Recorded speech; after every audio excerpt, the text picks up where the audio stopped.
Have you had that experience where you have met a friend that likes you more than you like them, or they just want to hang out way more than you want to hang out, and they just feel like you're besties, but believe me, you're not besties, but you don't want to hurt their feelings? My friend, this video is for you because I'm going to share with you some real life tactics and tips to help you in a situation like this without having heavy, mean conversations, but still being nice yet assertive when it comes to protecting your time and letting this person know that you might not be the besties that they think that you are. So let's dive right in.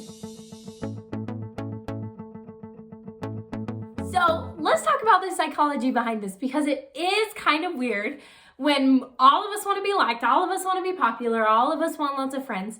But it is weird to experience as a human being when somebody likes you more than you like them, and it feels weird. Well, let me tell you why our brain thinks this.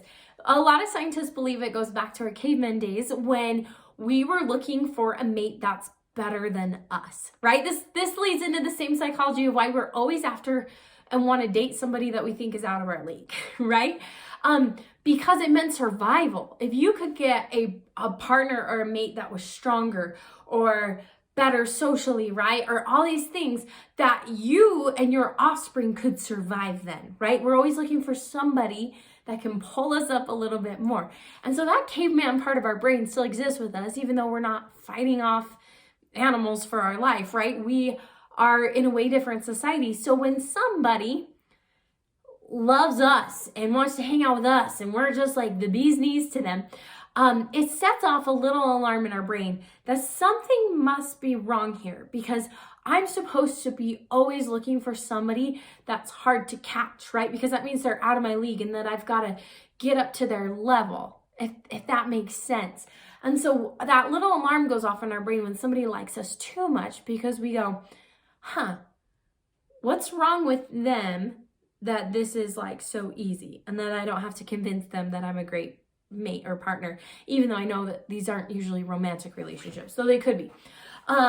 So that part of us is a really weird part of us that's there, and it's real, and it's the way our brain works. And I've been there. I remember in junior high where this young lady loved me, and she said we were best friends, and she was buying me gifts, and she was dropping off at my house, and then, fast forward to the future when, I had maybe guys like me that I had zero interest in, and it just felt so overwhelming. And so if you're in that situation, here's some tips to try where I still believe you can be nice and assertive and kind all at the same time. And the first is to practice the art of unavailability. Yeah, it's really that simple. When they want to hang out, I'm so sorry, I'm not available then, right? I already got plans, right? And if they keep planning in the future, you just are unavailable. And I get that sometimes you might feel like you're lying, or you might feel like you're being untruthful. But what I always do in those situations is I really do make plans with myself, right? Because I believe in being honest and truthful in everything that I do. So if I'm saying I'm busy Friday night, I'm going to get busy Friday night, okay?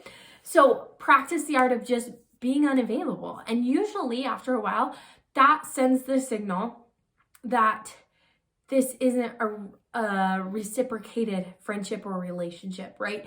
You're unavailable. It can't grow. It can't progress past maybe you just sitting by each other in math, because you're not hanging out outside of class. You're just always unavailable, okay? The second thing to do is to manage your own thoughts about it. Often, the problem with these type of relationships is not actually what is happening, because most of the teens I talk to aren't hanging out with these people, but it's the idea of it. It's the panic of they're going to want to take every single second of my time, or I'm going to break their heart, or just like all these things. And that's our brain spinning on things that aren't even real. It's not even a problem yet. Okay. So manage your brain and your thoughts about this. If you need help with this, go check out my monthly coaching program for teenagers at abbywinslow.com. This is what I do as a certified life coach. Okay.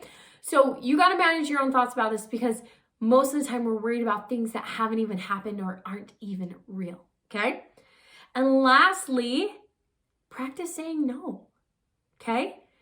It is okay to say no. And that is a skill that I did not have as a teenager, okay? There were far too many things that I either didn't say no to, but it was like a passive no, right? Or I said yes to that I really meant no, because I didn't know how to do that. I didn't want to come across as mean or rude.